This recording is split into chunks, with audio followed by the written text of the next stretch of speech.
What's going on, guys, and welcome back. Today's going to be a pretty quick video. I'm just going to show you how to create an IAM policy and attach it to a user. So the policy that I'm going to try and create is for access to DynamoDB. I want to access DynamoDB put item and get item API on a specific table. So I already have a user here. This is an administrative user, but I want to create a new one to show you how to do it from scratch. So in the IAM section, after clicking on users, go ahead and click on add user. And for username, make this whatever you want. I'm just going to call this DynamoDB demo user. And we're going to be using programmatic access because later I want to write some code to access DynamoDB. So we're going to click on programmatic access here. And clicking on this guy will give you the ability to set a login and a password so that the user you're creating can log into the console and interact through AWS console in addition to programmatically. So set that if you want. Next, we're going to click on permissions. I can actually leave this blank and come back to it a little bit later once we've already created the policy. So yep, user has no permissions. We haven't done anything with it yet. Going to go ahead and click on create user. So this is your access key and your secret access key. This is what you're going to use for programmatic access. Make sure that you click on show here and set this aside, put it in a private file where no one could see, because this is the golden ticket to access your AWS account. So make sure you keep that private. So I'm going to click on close. Okay, so we're back in the console here. So now let's go and create a policy that has the permission that we need. So we're going to click on create policy. And in this guy here, we're going to use the wizard. So service, choose a service. We're going to select DynamoDB. Okay. And so if you want to give it all access, you can do that. I highly suggest you don't use the least privilege model when you can. So we want two APIs. We want the read, which is the get item API. Okay, that's the get item. And then write, we want the put item. So now we have the get item and the put item, and we want to associate that with a specific table. We don't want to give the permissions to perform these operations on every table, just a very specific one.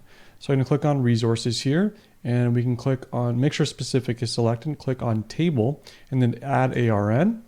This dialog box is going to pop up. Okay, specify ARN. Region, my table is in US East 1. This is the name of my, or the ID of my account. And my table name is called transactions. Okay, so that looks good. Clicking on add now. All right, so that worked. Now let's take a look at request conditions. You can set if you want multi-factor authentication to be required, or if access is restricted to just a IP, you can play with these settings at your discretion. I'm going to leave it as blank for now. Close. Now we're going to click on review policy. And what do we call this? So DynamoDB read, write, transactions, table, policy.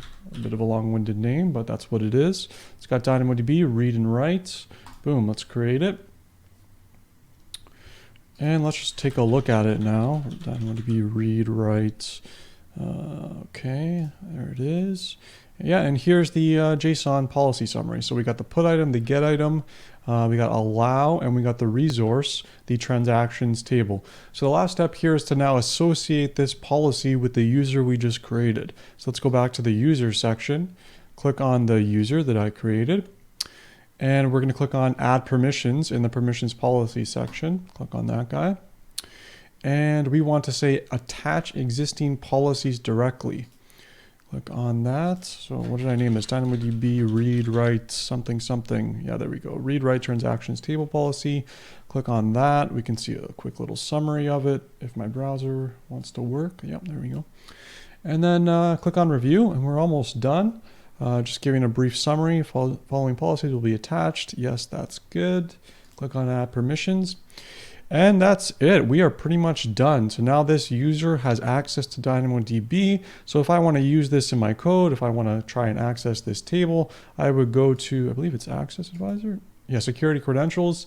And I would take the access key and the secret key that you should have copied and pasted earlier and put that into your client when attempting to call the DynamoDB endpoints. So if you like this video, I have another one doing an overview on IAM and many more AWS videos on my channel. So be sure to check those out. So please don't forget to like and subscribe so that you don't miss out on next week's video. Thanks so much, folks, and I'll see you next time.